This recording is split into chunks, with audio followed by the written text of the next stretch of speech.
You've got it locked to New York's best talk radio, HTLA Radio 1, New York.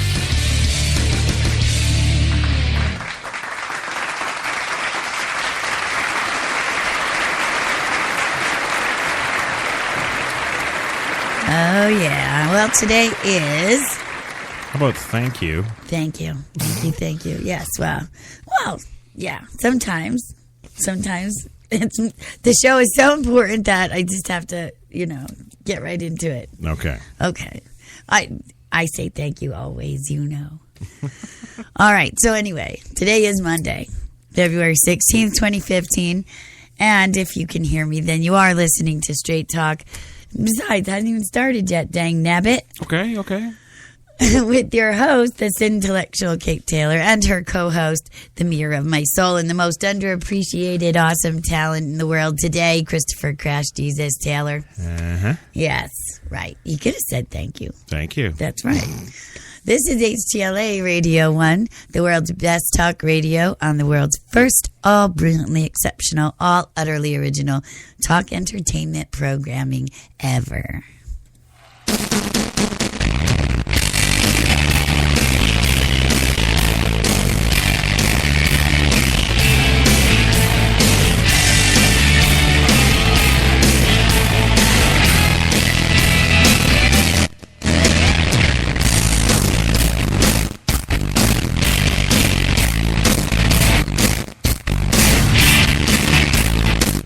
How about we just fire the band and start again on that one? Mm-hmm.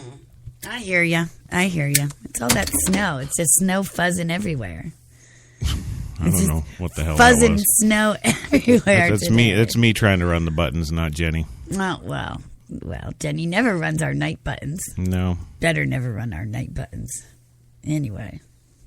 So, yes. Well, as we always do, after that lovely theme song plays, we tell you there's only one, Meeps, and we've got such a show for you tonight. We're all sick of this bitter Arctic cold and all of this snow. But it gets even more scary than living through the feels like minus 39 and the 15 feet of snow we have to dig out from. So we're going to get right to the talk. If you haven't been there, then head on over to our world at HTLA, www.htlaradio1.com. That's the number one, just like us. And every moment you spend listening to us, it's going to become clearer and clearer that there can be only one, and that one is this one, HTLA Radio 1, New York. There you go. And now you're listening to the show that started it all and still brings you the best in celebrity guests, timeless topics, and talk that you can take with you, Straight Talk. You know it, and pretty soon we're going to have some of those celebrity guests. That's right. This is going to be one heck of a spring here. But our talk's meant to be a gift, something you can take with you and use long after our broadcast is done. So that is why I hope you will keep your iTunes, tablets, and browsers locked in with us for all of our shows all of the time. Right, you got it. So we're going to get straight to the talk. So anytime you want to know more, just head over to the HTLARadio1.com website there and find out. While you're there, support all of the HTLA programs, of course, by clicking on some of our super sponsors and advertisers and visiting their great products and services as well. That's right. And we thank you so much for your support. And give us some feedback and contact us and enjoy your visit to the world of HTLA. Yes. Now, aside from, I don't know how to run the Doomajiki board here, what is the show about tonight? I'm glad you asked. Well, what else? Snowzillas. It's just, this has been in all my adult years anyway. I can't remember the snow when I was a kid because when you're a kid, all snowstorms are big and all the snow drifts are high and all that stuff. So, but right. This is the biggest, most monumental snow that I can remember in my entire adult life, really. But it's going to go deeper than that. Global warming, it is a warning, folks. It's not just made up. And we're going to talk a lot about that, too. So with that, and as always, there's a lot to get to tonight. But before we get rolling here, my everything, would you be so kind as to get to the station business, if you please? Yes, all right, here we go. Straight Talk tonight is brought to you, of course, by the fine folks at Tim Hortons, New York City, now with 8 fabulous locations to serve your coffee and baked goods needs all throughout the city here. Check them out, Tim Hortons, New York City. Also by Netflix Original Productions, make it a Netflix night. And PreSonus Broadcast Studios. Yes, if there's anyone on the planet that can make PreSonus sound bad, that would be me. Aw. Yes. And also, finally, by the Fierce Kitty Omnimedia Network. Meow. Yes. Also, be sure to follow us on Twitter, of course, for the station. It's at HTLA Radio 1. That's the number 1. For me personally, it's at Crash Talkin'. And for the critical tweets, follow at Fierce Kitty Kate. Yes, I will start tweeting again, I promise. Yes, and finally, remember to join us here every week because you never know who's going to show up on Straight Talk to talk straight. And That's now, right. before we roll, my dear, it's time, of course, to say it. Okay, well, ready? Mm-hmm. You sure? Yeah. Tonight's show is... Or yeah. or not. Yes. Semi-powered by Procast. Of course, yeah. No. I'm just not wanting to work for us tonight. It's like it's buried under the snow.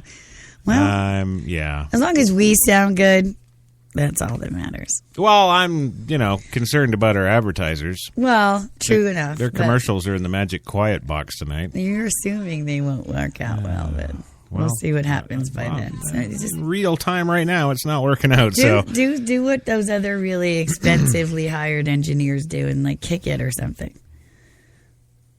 No, because I can fire them. Oh, okay. Fair enough.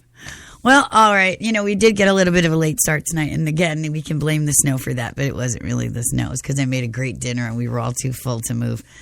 But the snow has been really, really impeding everything. And it's been deadly. And I mean, I was talking before, and in every single major city in this country that's been affected by this, which is literally, the whole right half of the country. Oh, yeah.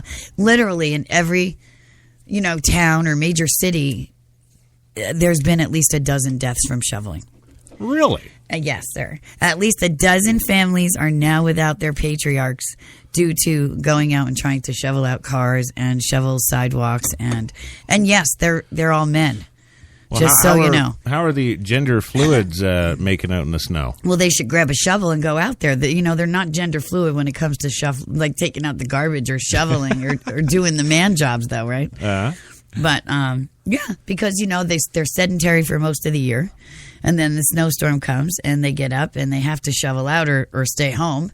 So they do it and they give themselves heart attacks and they keel over and die. Really? And that is a fact. And there's also something else. I'll leave you a little tidbit because my family was in the wedding business for many, many years. That your daughter's wedding, it's another day you'll drop dead of a heart attack because it's another day. You're sedentary. You don't do much that night. You eat, you drink. The emotions are high. You dance and you drop dead. Not this cowboy. No, not this cowboy. I'm going to be right. celebrating hard. That's right. That's because sitting. now she gets to go live with somebody else. Yes, there you go. She's somebody else's mom. No, it's true though. Mm-hmm. I mean, we'll dance, but it'll be slow dance. I don't know, like those crazy. Screw that. I'm salsa. See, that's why they drop dead. They think. See, that's exactly why. Oh well. Right. At least all I right. go out with the right attitude. Okay, I'll give you that much. But okay. Well, right. So snow shoveling, daughter's wedding, those are the two top things that will kill you if you just live a sedentary lifestyle. You could always just be healthy too. Damn. That's the other option. Well, then no gluten. Ugh, gluten schmootin'. I don't know. That's the real conspiracy, not global warming. No. Right. So, like I was saying, there is a total of at least a dozen in every major city of snow deaths. Now, there was... unfortunately, in New Jersey, a poor woman, she was found about 3 feet from her home, frozen to death in the snow. Really? Yes. Aside from the hazardous travels, there's 13, 14 car pileups on every major highway. We've had so much snowfall, like seriously the most dangerous, snowfall amounts that have been in ages. And it's just shocking to me when you read over these statistics. And it's still not over. It's the below freezing wind chills to Canadian standards. minus 39 in upstate New York. And by upstate, I mean, we're like 90 minutes outside of the city, so it's not that upstate where we live. So, but, it's upstate to us. And minus 39 degrees feels like, well, we got up this morning. Yeah. And, you used to live in Canada, and in Edmonton, you were there, and what was it, minus 60? Well, no, okay, let's be fair. The ridiculous temperatures in Canada that everybody keeps talking about, the igloos and the sled dogs and all that crap. That's Alaska, Canada. Well, no, there's no such thing as Alaska, Canada. That's all Eastern Canada. Right. That's all Montreal, Quebec, and New York. All this area. It's not the West Coast. The West Coast right now, they've got crocuses blooming. They always have spring. I know. On the 2nd of February, we're having our blooms come out and everything else, the cherry trees and everything else. So, Vancouver, Victoria, right. A good chunk of British Columbia, although there are some holdouts, of course, in that province because the snow capital of the world, Revelstoke, BC, is up there. Right. But that's quite a bit north. Sure. It's not, and even Edmonton, right, they have, what I'm talking about. They have their fair share of snow, but, it's rare that they have bad winters. Yeah, but you're the one who said when you worked in the oil fields, it was like minus 60. Okay, and that's about 1,000 miles north of Edmonton.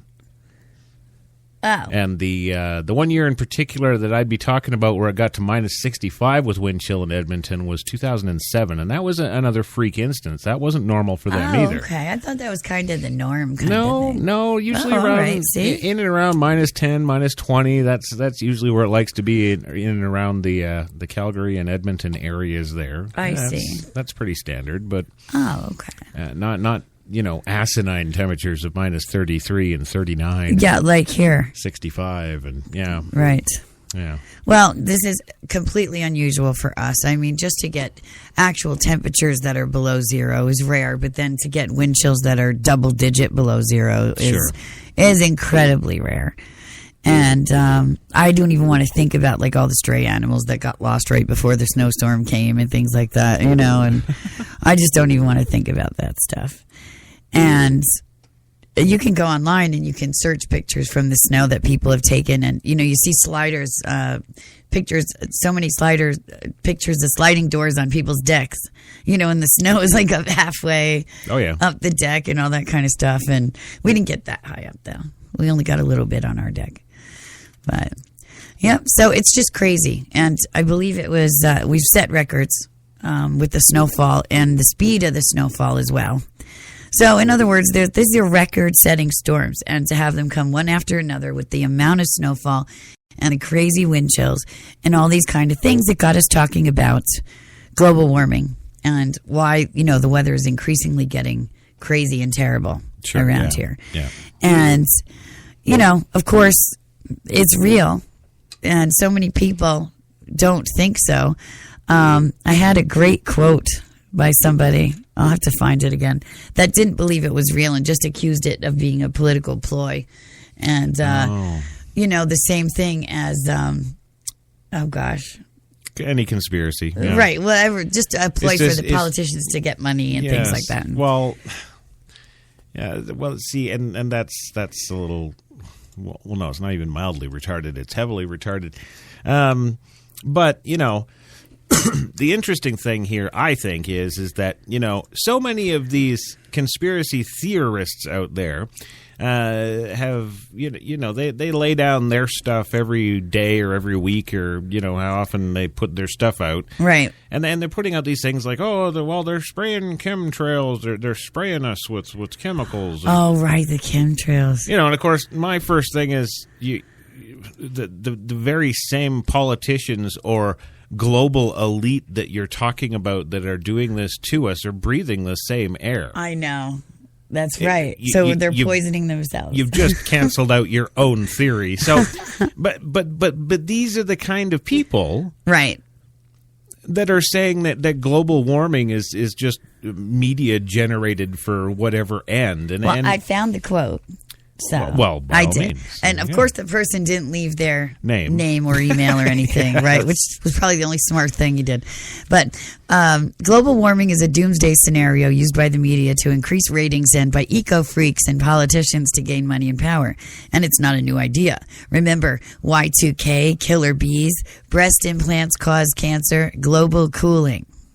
That was the quote from a response about, do you believe global warming is real? That was the question put out. Okay, well, killer bees are real.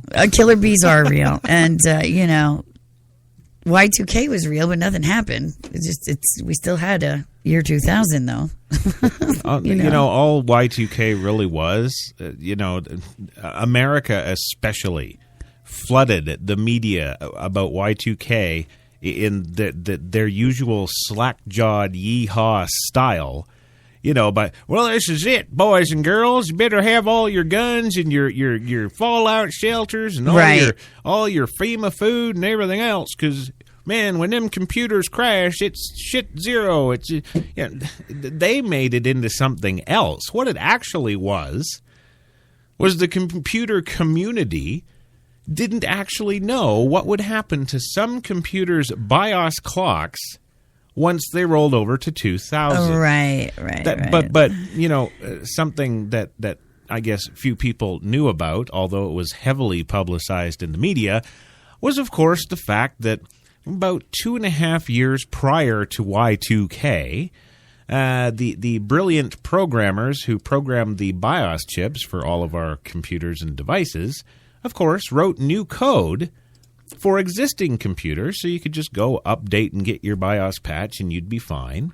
Or they wrote new code for new BIOSes for computers that they, were building and selling 2.5 years before this event. So only if you were some idiot in your basement with an old 386 would this have been a problem. And they tried to make it that world banking was going to collapse. Well, world banking doesn't run on 386s, never have. Right. They run on the latest state-of-the-art, latest and greatest Blade servers, and they always have. They're financial institutions. It's very important, their information. So, of course, they've had the best of everything. So 2.5 years before Y2K, they had the fixes for their BIOS. It was never an issue. Same with the military computer. So what was the problem? Well, stupid people ultimately was the problem. Right. Well, I have to ask the question also, if aside from weather and, the weather-related deaths of people, if global warming, isn't really doing a lot more damage than is being spoken about as well. I'm not really a conspiracy theorist, but when you see, some of the factoids that we've only been in 2015 for 2 months, and there have literally been hundreds of thousands of animal deaths around the world in the last 2 months alone. Well, and see, when you talk about global warming, you're not just talking about global warming. You're talking about the issue that is the holes in our ozone layer, which is, completely surrounding the planet. Right. And there is a hole in the northern pole of the Earth, and there is a hole in the southern pole. Right. Now, the hole in the southern pole is quite a bit smaller, thousands of square miles smaller than the one in the north. And the one in the north is getting so much bigger. And the reason for that has been, in the last 4, 5, 6 decades, all of that industrial pollution and everything that we've been putting out, all the chemicals, all that stuff, most of that is in the northern hemisphere. So that's why you're seeing a greater expansion of the ozone layer in the northern half of the planet. Now, what a lot of people don't understand is they think, that's the ozone thing. Okay, well, the reason that the ozone layer is expanding and depleting our shield from the sun, as it were, is due in large part to these chemicals, these fluorocarbons, and some of the HFCs that they came out with to combat the CFCs, which were the bad fluorocarbons that was really bad for the Earth. It's no different than food. Everybody's making us trans fat-free, gluten-free, all this crap. What they've done by doing that is, I think, altered our foods to make them even worse for us. They're trying to curb things like heart disease and obesity. Well, I'm sorry, I'm seeing a whole lot of heart attacks and a whole lot of fat people in this country. I'm not seeing any drastic changes there. It's all about lifestyle. If you don't exercise, you're going to be fat. Right. If true. you're I don't care if you eat no trans fat, no gluten, everything. You can still die from a heart attack. So, but with the ozone layer itself, that's just one contributing factor to the global warming issue. I think maybe it's the kicking factor, the starting one, because, of course, now that's expanded to such a degree in the northern half of the planet, now what are we seeing? Well, we're seeing the polar ice caps melting, and the world's oceans levels are rising, and some scientists say it at a very alarming rate. Something else we're seeing when it pertains to the animals. Do you know, in the last 40 years, what we have done to our oceans on this planet Earth, most of the species from just 40 years ago, only 5% of those populations remain. And I'm talking things like tuna fish. I'm talking things like killer whales. I'm talking like things that we had abundance of. Right. 5% now exists from 40 years ago. What are those changes all throughout that ecosystem in the ocean? Never mind the ozone layer and what's going on there, but then add to that the depletion of the species on land and in sea, then add to that the blatant, irresponsible, the oil spills that are just left to continue pouring into the ocean forever. These companies with absolutely no culpability or responsibility. We'll get more into that when we come back from our first commercial break. Hopefully this works, and if it doesn't, we'll be back right away. I'll be looking for a job tomorrow. Back in 2.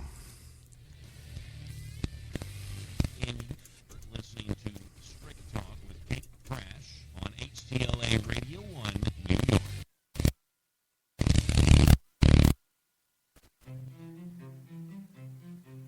What if there was a coffee that was sourced from some of the world's most renowned growing regions, abundant with rich, fertile soil? What if this coffee was picked at the perfect moment, then packed meticulously and shipped carefully to be roasted under the watchful eye of coffee masters? What if it was expertly blended, ground, and sealed, ensuring maximum flavor and freshness, then brewed in small batches and always served fresh within 20 minutes, just the way you like it?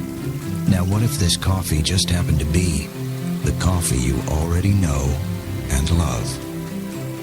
Tim Hortons, always fresh, always great tasting coffee.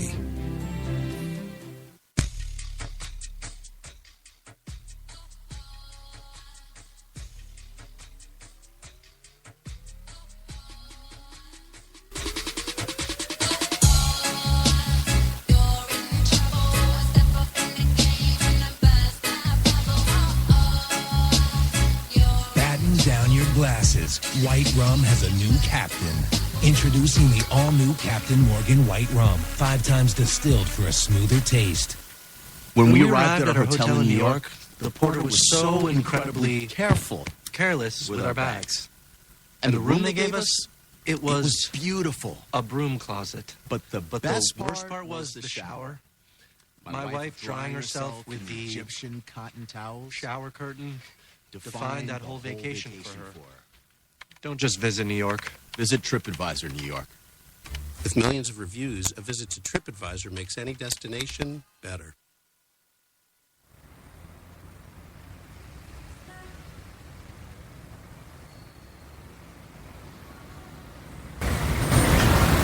I've been so inspired by being in New York because everything from what people are wearing on the street to the way they're interacting with each other, to drive through the West Village at night and you see a couple kissing on the street, or you see someone fighting outside their apartment, or you see so much humanity on a daily basis that even if you're not inspired by your own life, you're inspired by someone else's life.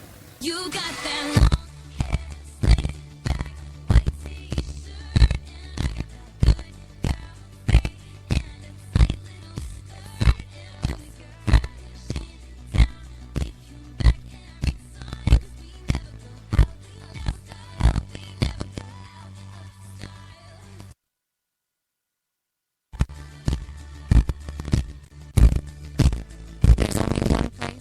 More Taylor. The hot new accessory, brows that wow. New from Maybelline, New York. It's Brow Drama, our first sculpting. Okay. Yeah. Well, it happens. We've got a bad juju in the You know what? commercial tape there. Yeah. Oh, you can't even hear me now properly. Yeah, I don't care. Screw it. Can you hear me now? We'll just do an hour and 30 minutes, just all us, no commercials. Bang. Wow, it's been a long time. I don't know if there goes the paper. There Yep. it is. Okay. Screw it. it's We're not bringing you the show. We're in the snow. We don't have, we know what we can talk about here. Currently our current location, it's in New York City, it's 19 degrees right now, and you usually do that bit. The weather. Usually when I come back from a commercial, Right. not from a bunch of dead. Okay, crackling right now in stuff, I Central don't know. Park, it's currently 19 degrees and cloudy, and just a little bit of ways where our kids are home in the upstate part of the area, it's 7 degrees and snowing. So, in just that little 90-minute berth from city where we are at work to home where the kids are, it's snowing and it's 12 degrees colder. And that's an extraordinary jump, too. Because I can remember growing up and having the whole region be pretty much around the same temperature. But to have a 12-degree difference between the city and outside the city is, it's just crazy. It's really weird, and I've noticed with a lot of the weather patterns that the weather networks, issue and show, and the radar and all that good stuff that they do, their animations and whatnot to show you the path of these storms and try and determine the severity and all that other stuff. I've noticed that these things are I don't know if the jet stream is changing, but the weather systems are just a whole heaping lot bigger than they normally are, too. You're right. They're like super storms. They're like monster storms. And what just occurred recently with Neptune and Octavia, these last two storms that we just had, right? There was initially a concern they would collide. And then it would be like a day after tomorrow scenario. But thankfully they didn't. And now Octavia is hitting the southern part of the east coast of the United States. The southern lower there. Yeah. Whereas we got tons of snow and all the bitter Arctic colds. But, it's still quite unusual for that area, too. Places that have never seen snow before in Tennessee and Kentucky and stuff are getting snow.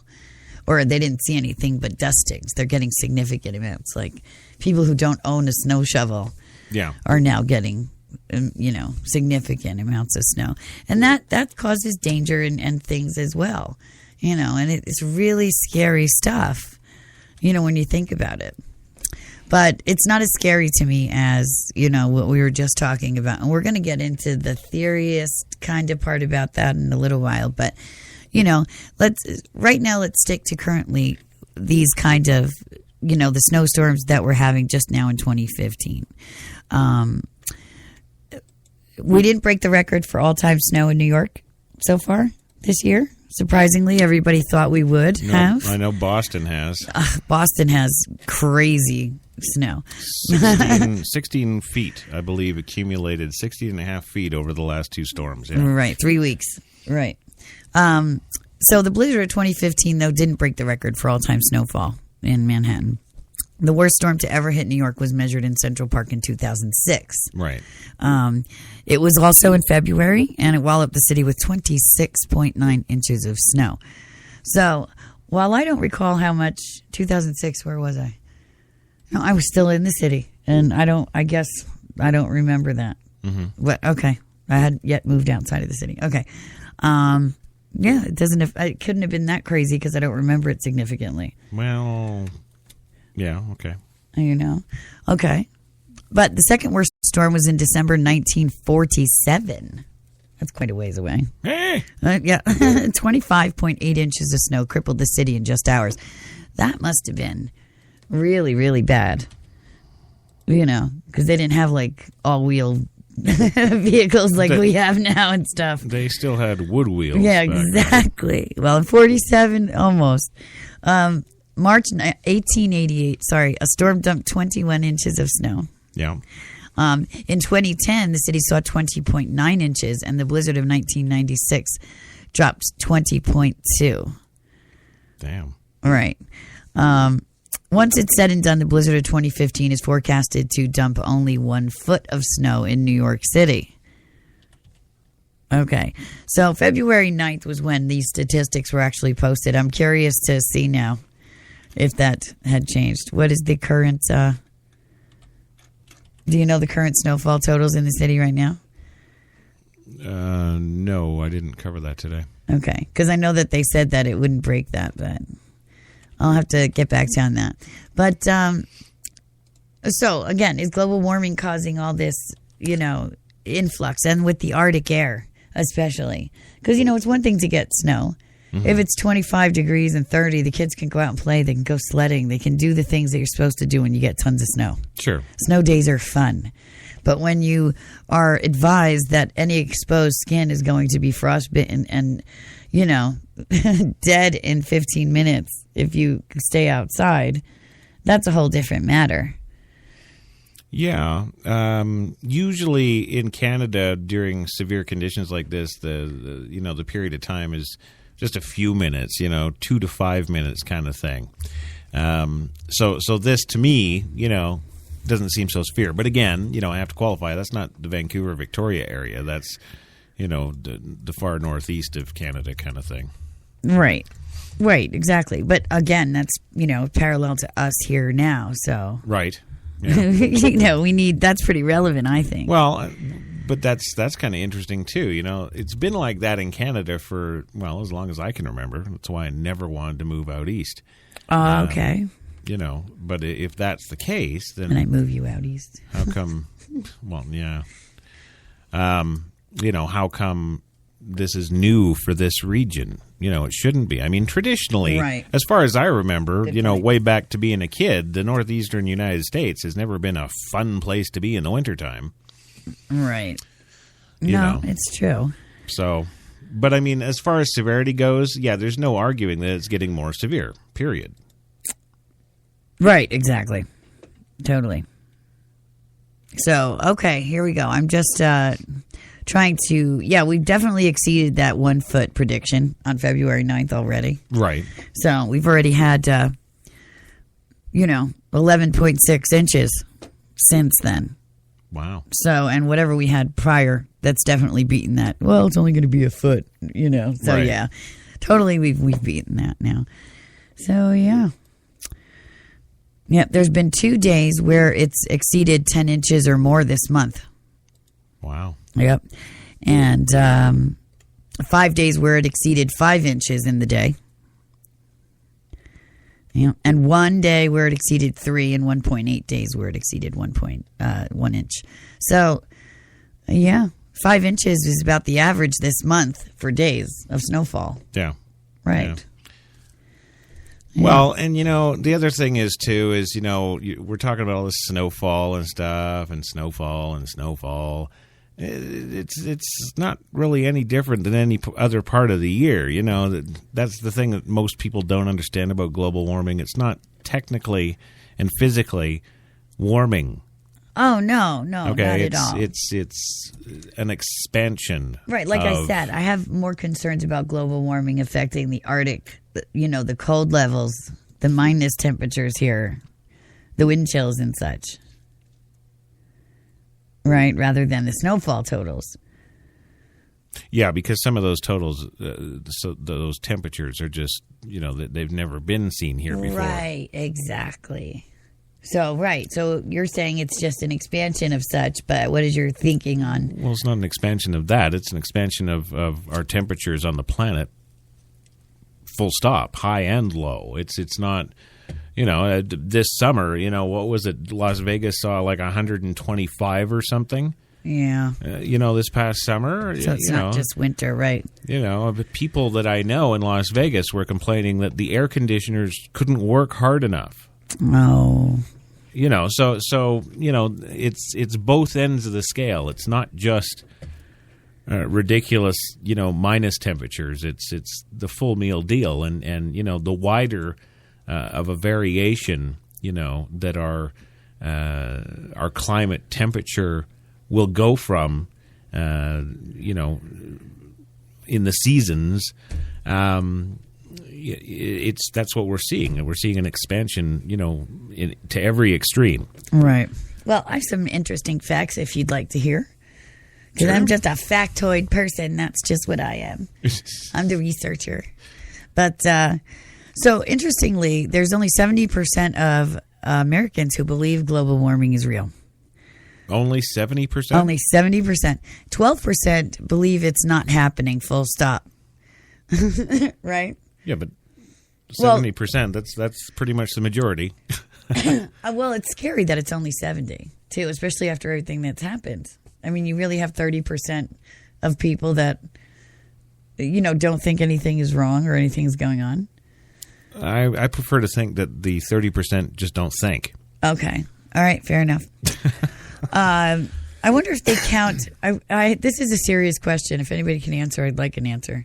I wonder if they kind of count people of like what we would consider perhaps diminished capacity in these statistics. Ooh. Isn't that interesting? It's a good question, but what would and how does to what that end? Impact? To what end? If they're that diminished, they probably couldn't even answer the question. But what if they're not that diminished? So what if they're only slightly diminished? So just mildly American? Oh. Yeah. So, no, but what if they're like, all their friends around there, they think they're fine and all that. Love the accent, honey. That's right. Cute. But you and I would have a conversation with them for 4 minutes and be like starting to talk slower and, changing up the subject and dumbing down our conversations, et cetera, that kind of thing. So, of just relative diminished capacity, maybe not technical diminished capacity. Okay. And what's the question you're asking them again? Like, do you believe in global warming? But that's like asking them if they believe in dihydrochloride. They don't know what it is. Well, everybody's heard of global warming, though. See, I disagree there. They've heard it on the TV, So, right? Yeah. And what about people? Where do they get their facts or their ideas that it's not happening, full stop, that it's just like made up like that guy with the quote? It's just a political ploy. It's a wag the dog scenario. Well, I wondered about that myself and maybe being a little slack-jawed myself. I was kind of confused when they was telling me about the chemtrails there, the chemtrails, because I was like, well, what's that? And they're like, well, they put all these nasty chemicals in, and they're putting them in the airplane, fly up, and spray us all down with them. We're going to get diseases and die and stuff. But see, and you're right. I'm sitting there thinking, okay, well, yes, okay. But then, of course, my logic kicked in and went, well, those same people that you say are paying to have this all done to us are breathing the same air, so you kind of negate yourself.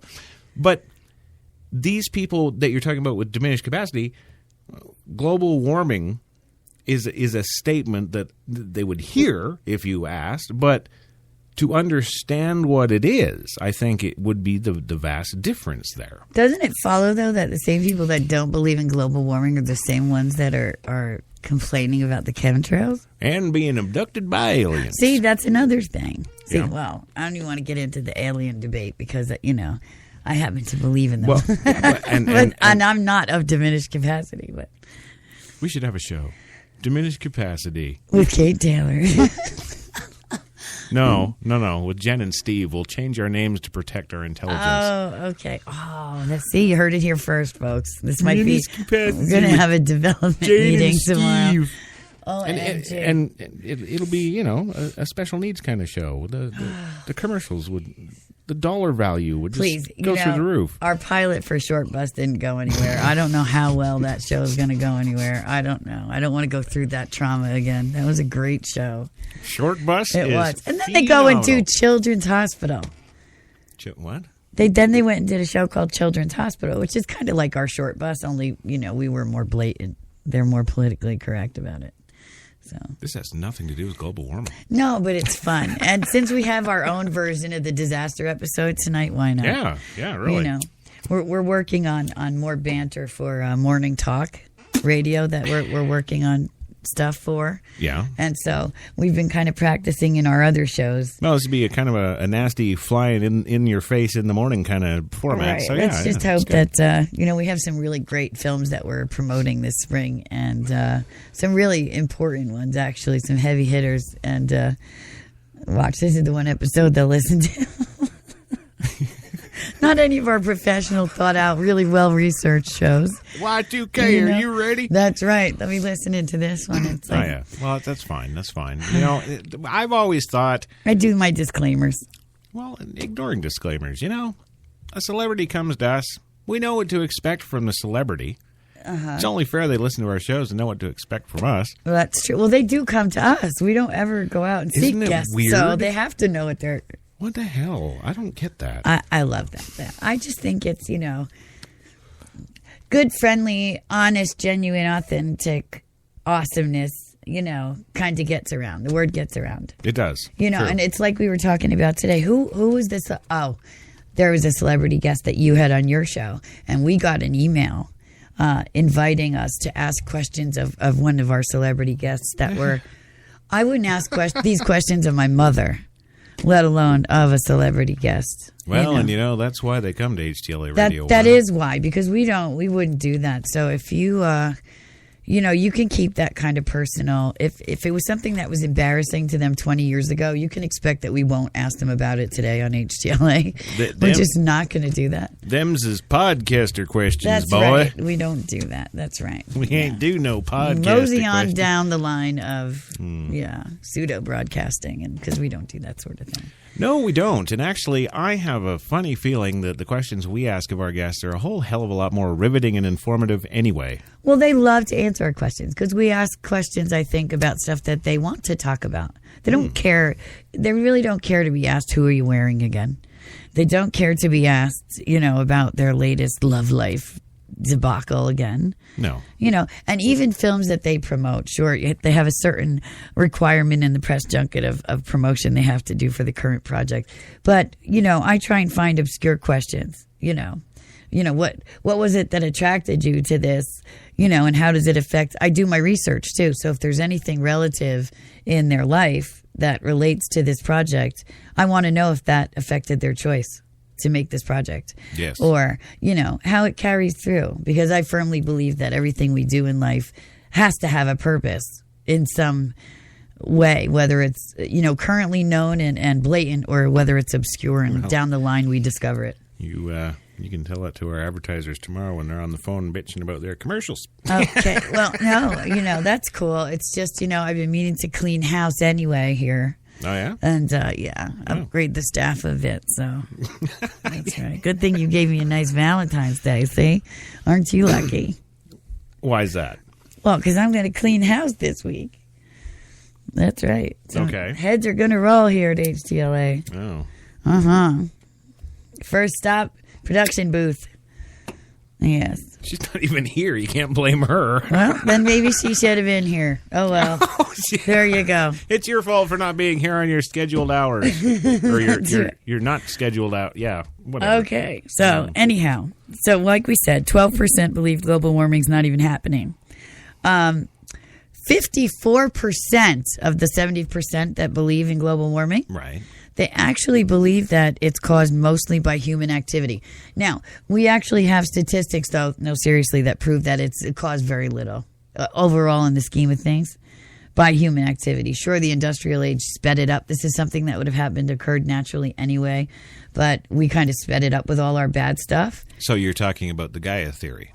Well, yeah, as well as the fact that, but that's, a long, long time. You know what I mean? Like probably not in our lifetimes or our child's lifetimes.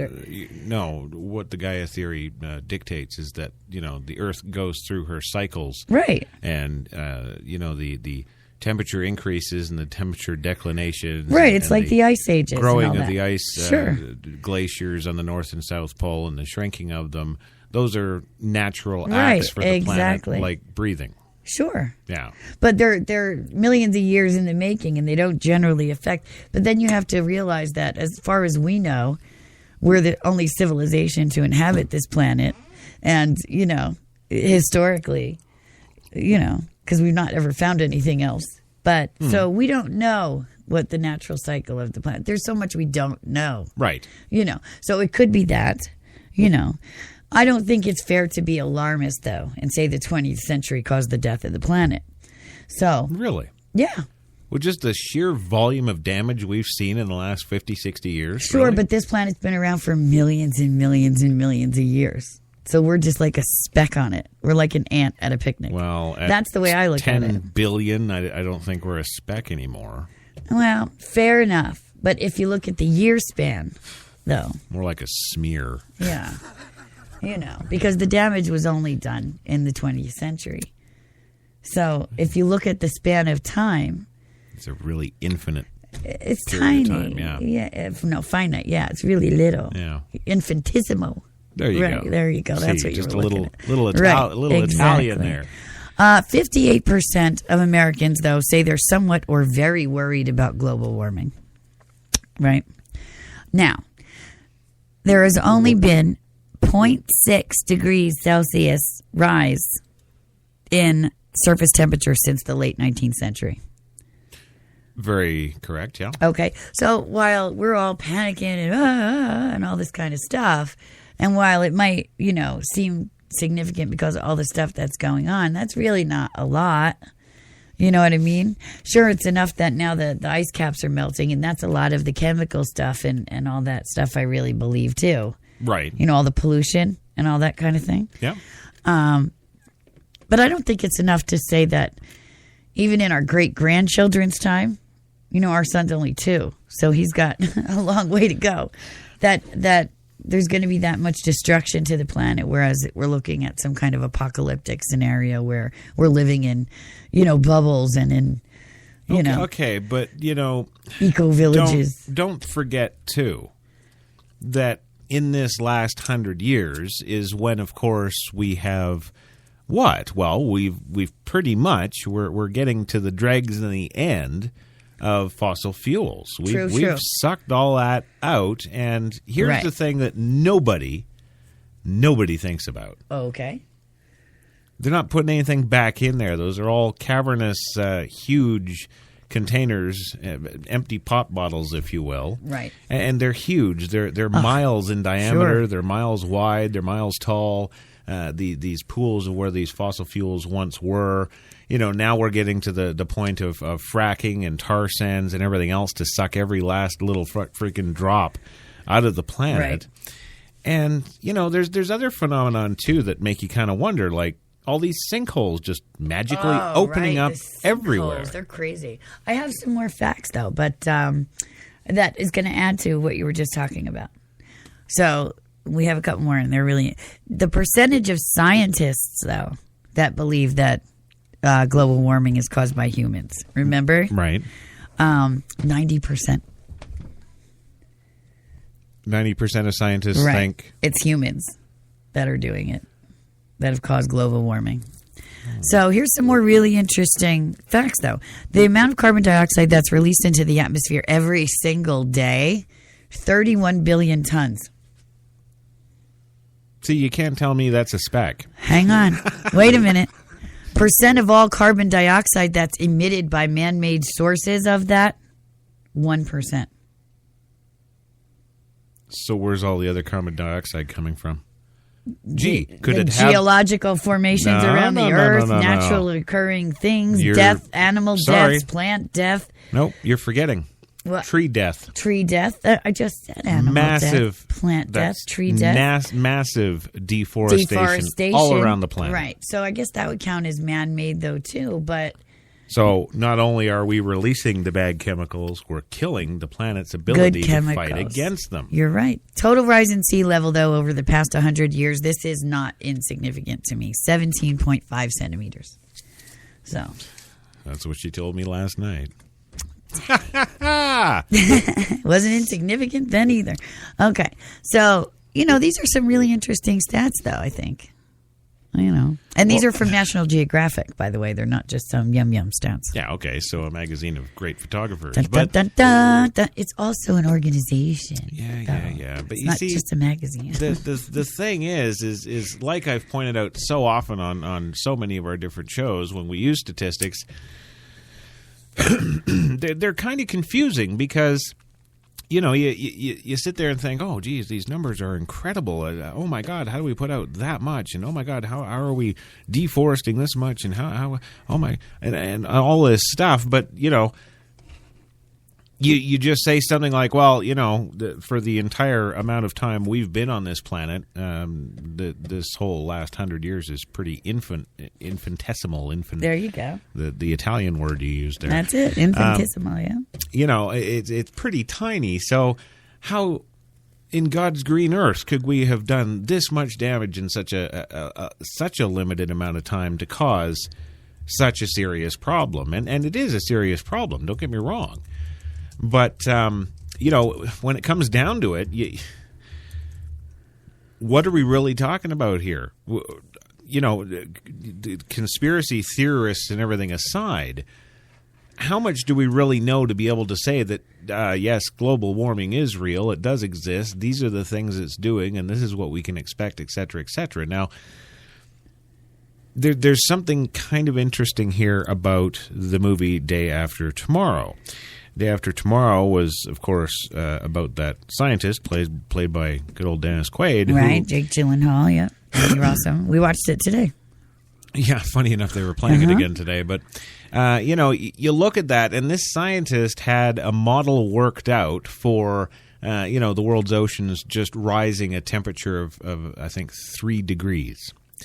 And, of course, when this would occur, his model would then become, the working theory of prediction.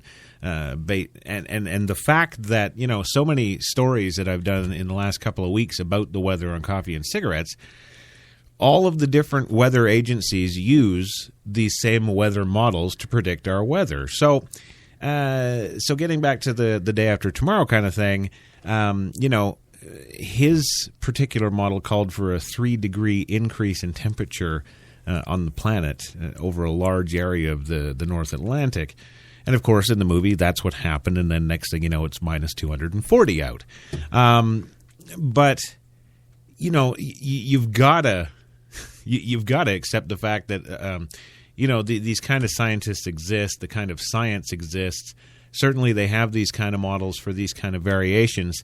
And I haven't seen anywhere in any of these reports about global warming and about deforestation and about the oil spills and about all the stuff that we're doing to the environment. I haven't seen anything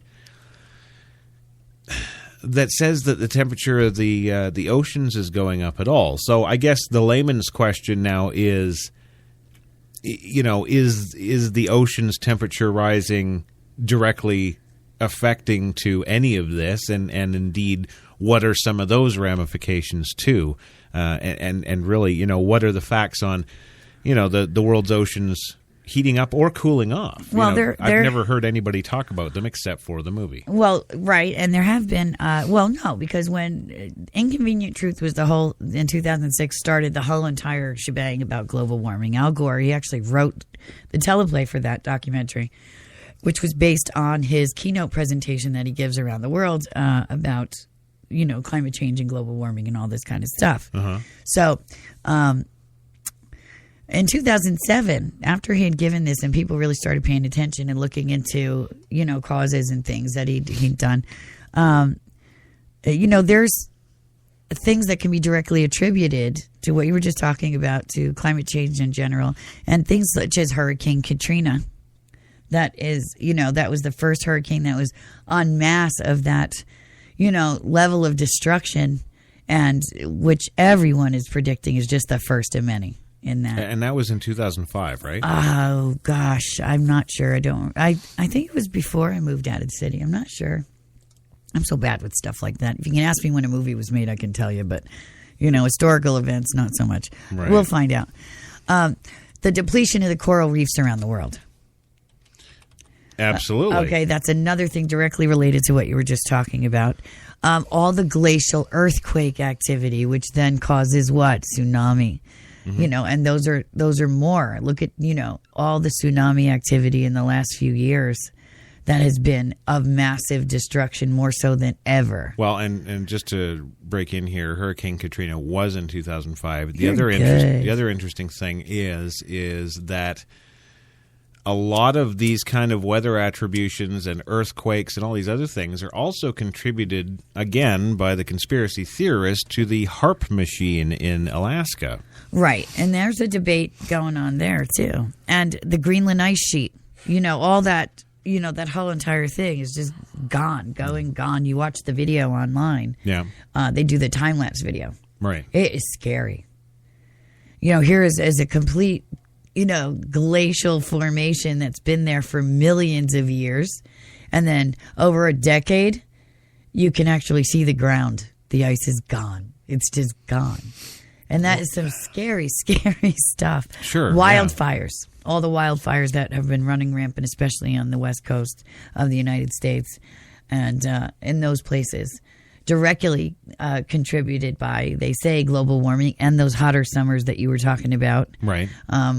Because there's not enough, I guess, when temperatures were normal or status quo is what we would have considered status quo anyway.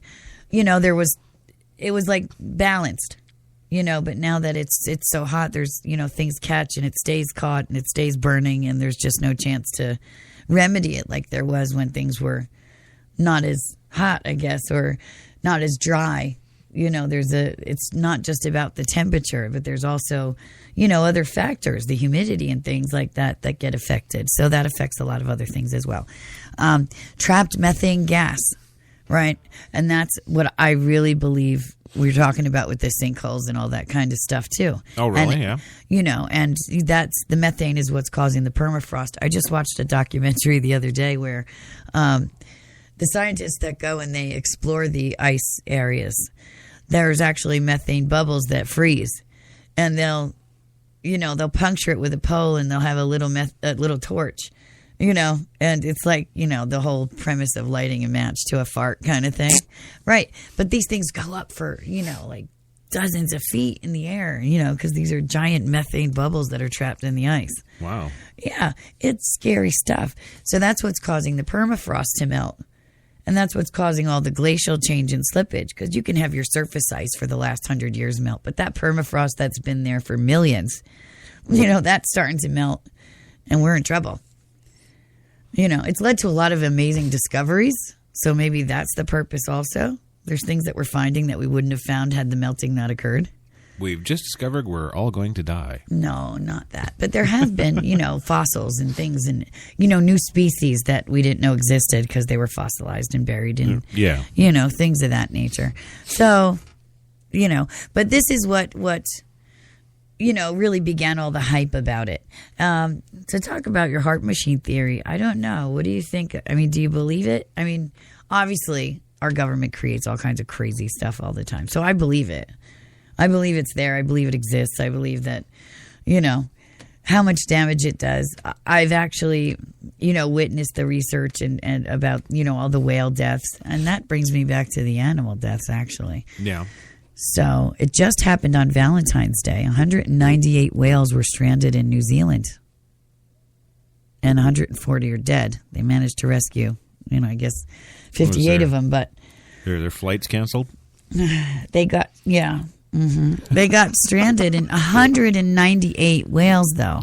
Wow. Yeah. That was Valentine's Day. Same day, hundreds of dead fish found floating in a lake in the Ivory Coast in Africa. Same day, it was noted that 1 out of every 3 seal pups born last summer have already died. I mean, these are significant numbers. And that's just all Valentine's Day. Also Valentine's Day, dozens of dead birds in New Zealand. Right? Tons of dead fish in a mystery death in Indonesia on the 13th of February. Wow. This is just this month. I have an entire page of just this month. Obviously, they're attributing it to, end times and prophecies and stuff like that. Avian flu around the world, just this month alone, this is going to take a minute. 4,500 killed in Nigeria due to avian flu. Let's see. I got a whole bunch of these. So 7,000 avian flu again in Hunan, China on the 9th of February. Thousands of pigeons dead in California on the 8th of February. Damn. I know. This is not a joke, right? Lots of chickens. Avian flu, again, Nigeria, 20,000 chickens.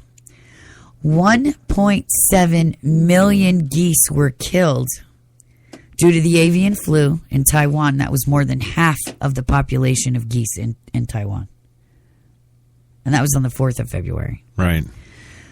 45 dead geese found in the Netherlands due to a fatal crash landing. Since when do 45 geese crash land at the same time? When they're filming a horror movie about Satan. You know, I'm in the Netherlands. Now think about the area and think about where, you know, if you want to go test something, a weapon of that kind of thing, or if anything's going to start screwing around with the magnetic nature of the poles of this earth, where's it going to kind of start occurring? Up north, really far north, right? So, but 45 crash landed at once? Who ever heard of such a thing? Yeah, no. Never heard of such a thing. In Texas, 2,000 starfish wash up dead. And again, in Wales, thousands more. So, same day, in Texas and in Wales, thousands of starfish wash up dead on the same day. It's crazy. It's insane. Thousands more. Birds died from some unknown disease at Walker Lake in Nevada on February 2nd. You know, and the fish, I could go on and on. There's 50,000 dead in Cartagena, Colombia on the 2nd of February alone. That's just fish. Jeez. February 1st, 67 sea lions washed ashore already this year. No muscle, no fat, skin and bones in California. Yeah. 10 dead whales just this past month alone already baffle scientists in Australia. 150 turtles dead in Baja, Mexico. Yeah, it's just insane. Washington State, they killed 5,000 birds due to avian flu in Washington State on January 29th. Wow. Well, that's them, whoever them is, doing that. Yeah. Yeah, hundreds of seabirds found dead on a beach in northern Iceland. Yeah, the birds scare me. Why the birds? Well, first of all, they have the ability to travel everywhere. So if there's anything that's going to be contagious or spreadable or anything, you know, they can go anywhere. They're not restricted. They don't have to go through customs or, you know, Homeland Security to go anywhere, right? Okay. That's just one reason. But two, it's just like all those disaster scenario films you see. They navigate by using the magnetic poles, right? So if anything's going to go screwy with the Earth, the birds are going to be the first ones to let us know. Sure. Because they're going to crash land 45 at a time. Right. You know, that sort of thing. It's really scary. Right. And the fish, same thing. They're in the oceans. The oceans are our life source. They're, you know. So anything starts to go wrong with the planet in any major significant kind of way, it's going to show up first in our oceans and in our birds. Now, there's this huge 90,000, or was it million? I'll have to find the stat, but it was 90. I know there's a big discrepancy, but it's either 90,000 or 90 million. Mm-hmm. Monarch butterflies dead, gone this year, or within the last couple years, or whatever it was. I don't remember the exact article now. It'd have to be 90,000 because there isn't 90 million. I'll find it when next we go, but because that's significant too. You know, it's like the bees. If anything happens to the bees, we're really in trouble because then pollination doesn't continue. There's been a number of documentaries recently in the last 2 or 3 years specifically to that end, and indeed the populations and their diminishment as well. It's just as staggering as most of these other species we've been talking tonight. Exactly. I know, but some are especially pertinent to us as human beings and our survival. Mm-hmm. So like the butterflies and like the bees, you know, with the pollination of the bees, you know, they stop pollinating, we stop eating, you know, because everything dies. The grass doesn't grow, the flowers, the plants, the meat animals don't eat, you know, and we can't grow vegetables or any of those kind of things anymore. We just, our food supply just goes away. Done like that. Relatively quickly, as a matter of fact, you know. So it is. It's very scary. So, here's I guess the only other question to ask is solutions. Because all the scientists agree that just reducing carbon emissions isn't going to do it. No. So, what have you heard vis-a-vis solutions? Nobody. The scientific community that's been talking about global warming for the last 10 years has been pretty less than well received, by the media, oddly enough. Those who are supposed to be perpetrating the lie, as it were, yes. They haven't been well received, and, a lot of the solutions that are proposed are proposed from these same scientists who are blowing the whistle. Here's kind of the problem, and there was another group of scientists talking about the overpopulation of the planet last year. They came out with a report that said literally, in order for the human race to survive, something like 900 million of us need to be killed right now. I remember that. I'm sorry. Can I just interrupt for just a brief second here? I'm sorry. Actually, you ready for this? After a severe winter storm this mid-January in the mountains of central Mexico, 220 and 270 million frozen butterflies rained down from roosts where they would normally festoon and thrive. This is 25 years now. This researcher has been going to observe these butterflies, and he's never seen anything like it. It's one of the two biggest colonies in Mexico were killed in the storm. It's the largest known die-off ever of these butterflies. Wow. But, however, the loss of life isn't expected to threaten the species. So, but I knew I heard something of monumental proportions with the butterflies, and right, okay, and they blame the weather. So there you go. It was the winter. It was the storm. They've always survived the storms because they're in Mexico. Yeah. But this one, it was just too cold. It killed them all. An entire colony. Interesting. Yep. Well, to get back to what I was talking about, these scientists who say that 900 million of us needed to be killed off like yesterday in order for us to continue as a species on the planet. That report came out, and the scientific community says that's it. We're overpopulated. We can't be sustainable anymore. Well, of course, since then, in the subsequent 12 months now, there's been, of course, no 900 million killed. There's been, no ceasing of any of our regular activities. And I have to wonder that, these scientists that are talking about the global warming, nobody seems to be doing anything about that either. So science is letting us know, geez, we're dangerously overpopulated. We're not going to be able to feed ourselves. We're dangerously destroying the planet. We're not going to be able to continue. Everybody just kind of just goes on with their day,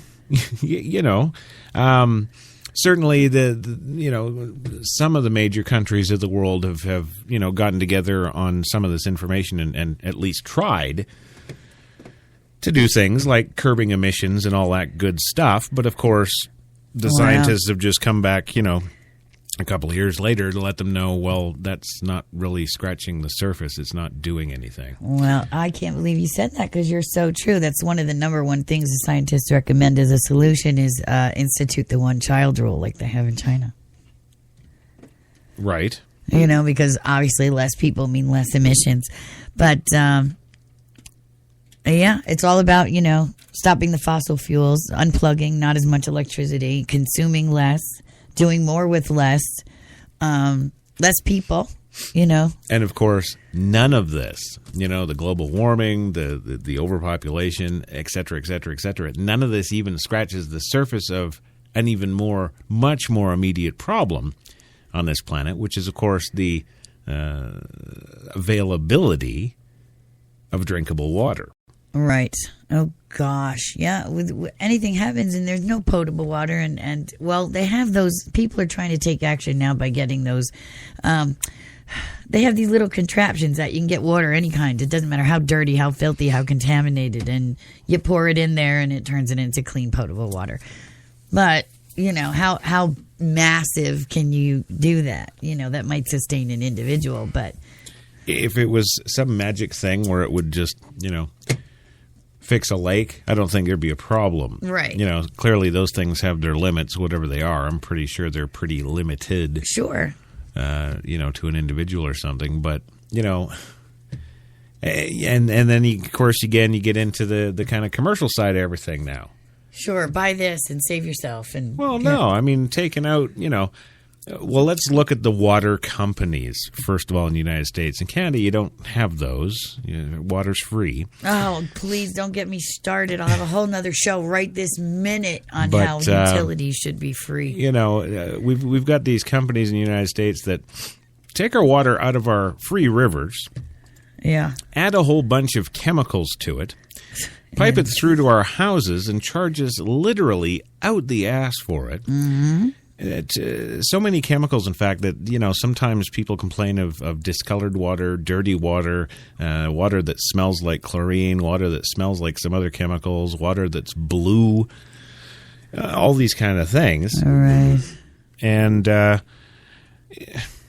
we pay for this, and we pay out the butt for it. True. Then, of course, on the other side of that, what you then have, too, is you have all these other companies that have decided, hey, if we take that same water from the river and just stick it in clear plastic bottles, we could sell bottles of water for $2-3 a bottle. And, of course, that's now the new thing. If you're not sucking on an Evian or an Aquafina or whatever, you're just not cool. Uh-huh. I don't even drink water. I hate water. But now look at what that's done just in the last 10 or 12 years of that industry starting up. Every year, 1 year, those companies make enough of those bottles that if put end to end could wrap around the planet 900 times every year. Right, and they're taking it from the glaciers up in these northern pristine places, and they're doing damage there because, this water comes from the glaciers that's been around for 100 million years in, Sweden or whatever. And, exactly. And, hello, those are the things we're trying to save. Exactly. Right, so, you add all this stuff up, and it's just not looking very good. No, and it's scary. Like I said, I don't think even our great-grandchildren are really going to have to worry and live in, what are those called? I hate when something slips my mind like that. Shoes. The bubble. No. The bubbles we live in when we can create entire systems, ecological systems in the bubble and live in there. The ecosphere. Ecosphere, is that what it is? A biosphere. That's it. It's a biosphere. Thank you. Oh, okay. I knew I was going to. Yeah, you were right. Close. Huh. Biosphere. Biodome was that movie with Pauly Shore about it, where they had to live in the biodome for... Not with Pauly Shore, I wouldn't. Oh, no, I know. But that's a diminished capacity. But, yeah, there you go. Right. Yes. Right. So, but that's what I mean. That's not... I don't think our great-grandchildren will even have to worry about getting to that level because the rest of the planet's destroyed, so now we've been reduced to living in biosphere. I'm not so sure our great-grandchildren are going to be here. Why? Well, because I'm not really talking about the global warming or the overpopulation or anything else. Our children aren't of diminished capacity. Ignoring all that, the water situation, Oh. I saw one of these documentaries earlier this year was a group of scientists who got together and not only predicted what the end of days would ultimately be in all the different ways it can happen. Right. But they also made kind of a top 10 list, and they prioritized what are the most likely things to happen the soonest. All right. And the number one thing was lack of drinking water. Well, here's some facts and figures for you, because I do that. 1.1 billion people in the world today live without clean drinking water. Well, good. Don't How? let them have any so that we can save it. But I mean, how? How do they live, though? Well, they drink Pepsi. Well, 2.6 billion people also lack adequate sanitation. 1.8 million people die every year from diarrheal diseases, caused by lack of sanitation and clean water. This is really sad.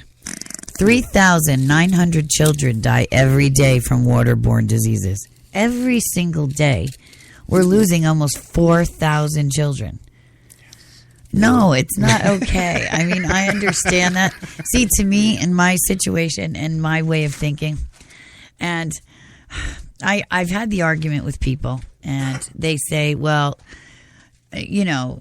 what else do they have to live for? And then what are they supposed to do? But I say, if you live in an area like that, if you're in, those places where it's obviously third world is being generous and you don't have any of those kind of resources, and every day around you, hundreds, if not thousands of people and children are dying of disease and all this kind of thing. Just kill yourself. Stop having children. Oh, might be a hint, yeah. I mean, stop having babies. Fix the problem. Move to an area that's viable, or fix the area that you're in. But stop until you can take care of them. Stop until they're not just, dropping like the flies that are surrounding them every minute. Exactly, yeah. It's heartbreaking. Why bring a child into the world to suffer horribly and die? Because that's all they're doing. You know what I mean? Yeah. And they're not converted to Christianity, so they can practice birth control too. I mean, what's up with that whole thing? Instead of going there and vaccinating against, polio and stuff they'll never get, how about you give them, a 5-year birth control implant or something? Well, then you start infringing on people's rights and religious rights? beliefs. They don't have any rights because they're on the verge of death. When does, and we talked about this all the time, that, rights cannot exist without responsibility. And so, just because they're there and we go there and, how much of our resources are spent, going there and trying to keep those places afloat and healthy and well and stem the tide. And then what happens? Somehow some doctor over there helping comes back on a plane here, and before you know it, we've got what we just had happen. Well, yeah, but, But you know what I'm saying, though? We do all that. Why not come up with a solution that's actually better? Which is birth control for a period of time. So that way you have a chance to catch up, have a chance to build and fix and save and get well and educate the small number. So when they do continue to grow, they're educated. It's easier to educate 10 and have them start a colony that's viable and healthy than to try to educate 100 and have them just keep perpetuating. And you're trying to constantly catch up and fix and save. Which is what we're doing. Exactly. It's a really tough call because then you get the moral and the ethical issues in there. But in order to have real solutions to the problem, there has to be real solutions. Sure. And political correctness and all that kind of stuff has no place in real solutions, and that's why nothing gets done. Well, nature doesn't care about political correctness. Right, but nature, if we didn't step in with the vaccines and the food drops and all that stuff, would take care of it already. It would be a barren wasteland. Exactly, yeah. So, what's the best way?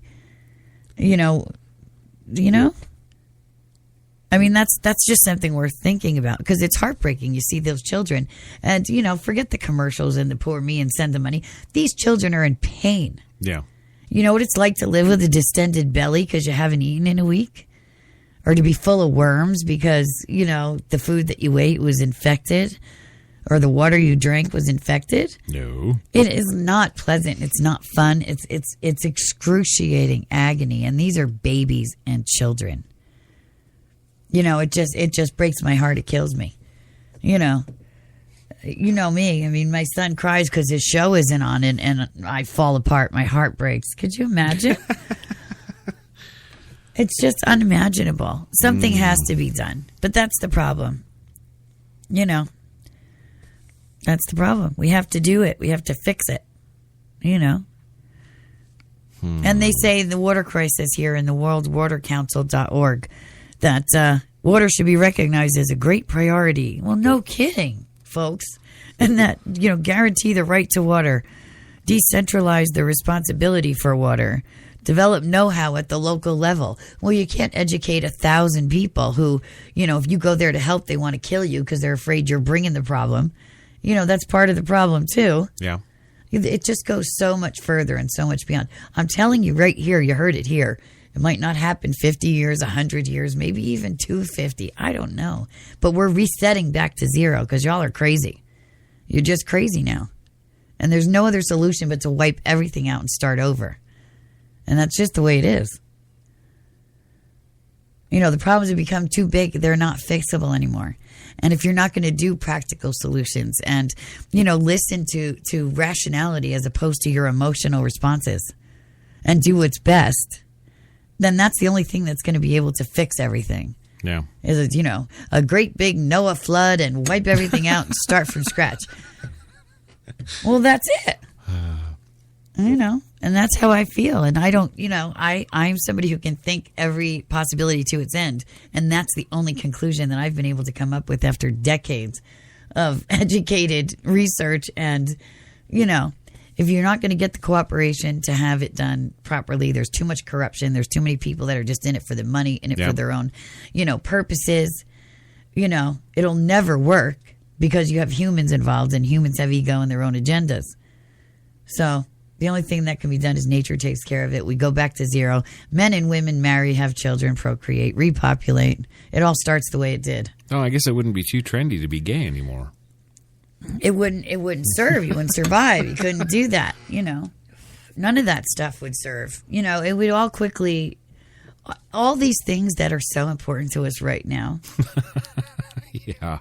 Do you know what I mean? That we've wasted all this time on, that if anything happened catastrophically because of global warming. Out the window. Yeah. Yeah. And then we can say, how's your parade now? You should have been focusing on this instead. But that's why Straight Talk is here, because we try to bring those issues to the people to whom they matter most, and that's it. In your face. That's right. What do I always say? Suck it. That's right. Yes. Kate always says that. No, actually, I do. No, you used to. I've stolen that now. Oh. I bited your lines. Okay. So you're the badass of HTLA now. I get it. Oh, sometimes. Mm-hmm. Yeah. Yes. Well, go on then. I'll turn it back over to you. Well, I mean, really, I don't think. I'm a hard act to follow, I know. I don't think. No, you're not. I don't think that we're going to be able to do anything to stop the overpopulation, to save the drinking water, to save the planet, to stop the global warming, to any of these things. And it's sad, but I have to say, and I think there's on the internet, there's only 2.3 billion people at last count that are on the internet out of that 10 billion people on the planet. So wow, really, really a small amount of the human race is actually on the internet. But the interesting thing is that 2.3 billion, they got more important things to be thinking about. They've got Kim Kardashian's butt and Kanye's new song introducing Paul McCartney and giving that poor little man a start in the music business. And, this is what I mean. I know. If you have a bunch of bottom feeders out there, you're the first to go. And I really think that, we think that we're all civilized and we have cities and we're, especially in the United States of America, we're the United States of America and we have rights and parades and all this good stuff. I don't think any of that is going to help anybody on the planet when facing these particular issues, because like anybody listening to this show right now, if they actually listen for the full 90 minutes, most won't. Most will listen for 20 minutes, get bored, I wasn't funny, or you didn't fart, or whatever, and I don't do that. And off they'll go. But the more intellectual of our listening base, they will listen to the whole show. And they'll take that with you as you go, like you always say. That's right. And, they will do thinking, but no disrespect to anybody out there who does the thinking, but action is what's needed. Well, yeah, prove me wrong. Find a solution except having everybody get wiped out and we start over from scratch. That would be great. I just don't think that any amount of talking about these problems, any amount of scientists can do research till the end of time, or at least the very amount of time that we have left, whatever that is. They could come up with all kinds of solutions, but I still don't see the human race as a whole getting on board and doing whatever may be necessary to stop doing what we're doing. I think we have this human ego thing that we're more important than the dogs and the cats. We're more important than the trees. We're more important than that lake over there. We're more important than space. We're more important, and I think I'm speaking very broad here, and I'm not being specific to anyone in particular when I say these things, but I don't think that the human being, the human race, has a capacity to deal with something on these grand scales and actually not only come up with a solution, but follow it through to its end. Because look at the masses.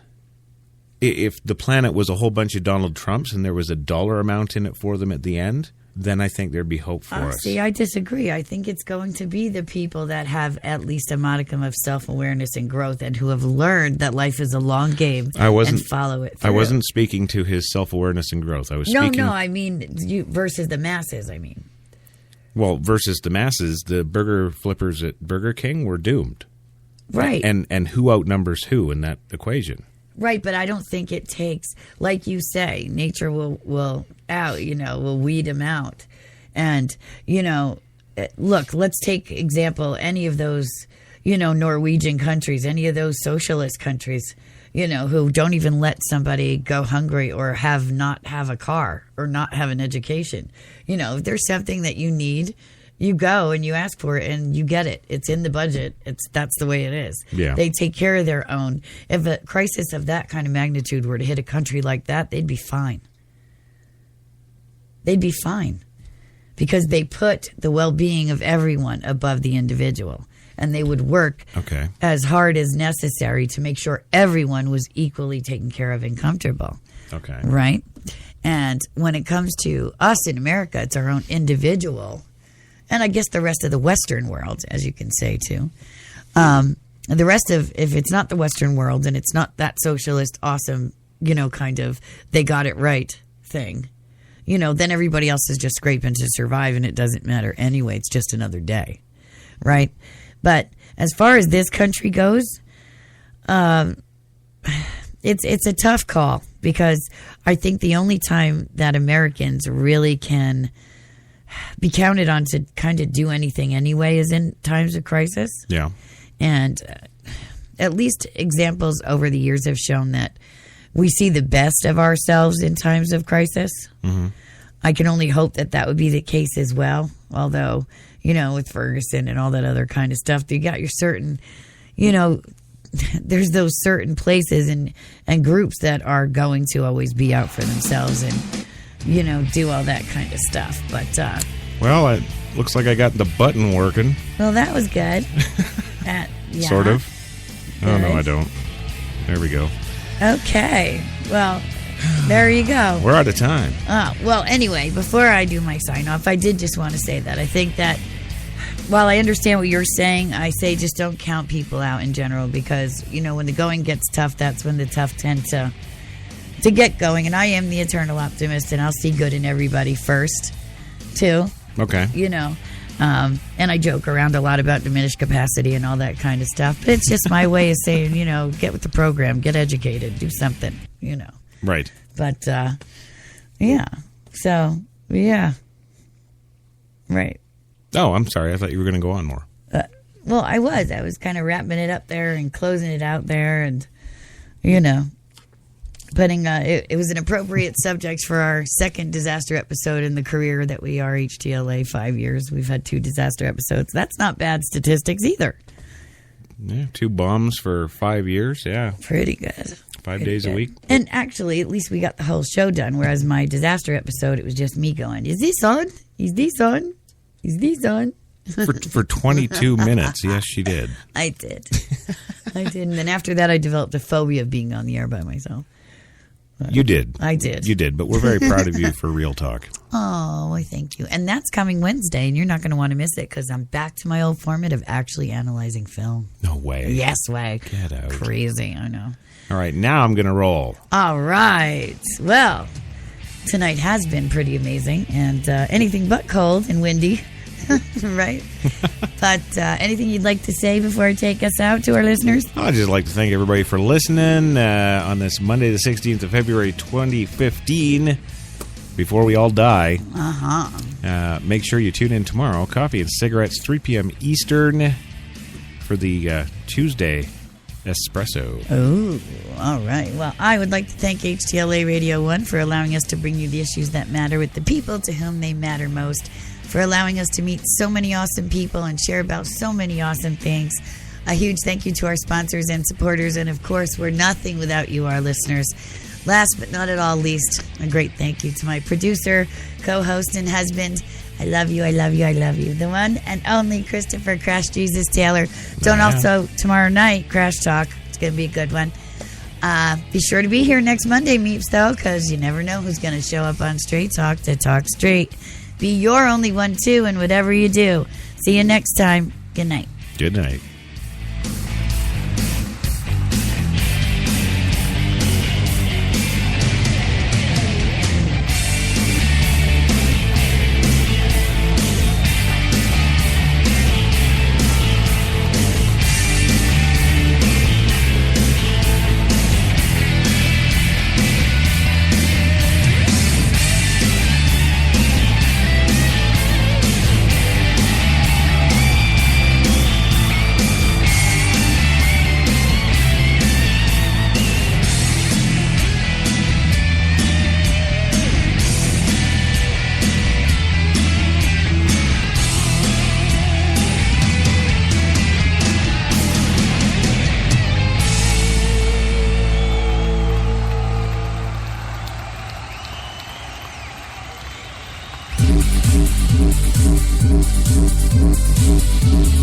We're New York's best talk radio, HTLA Radio 1.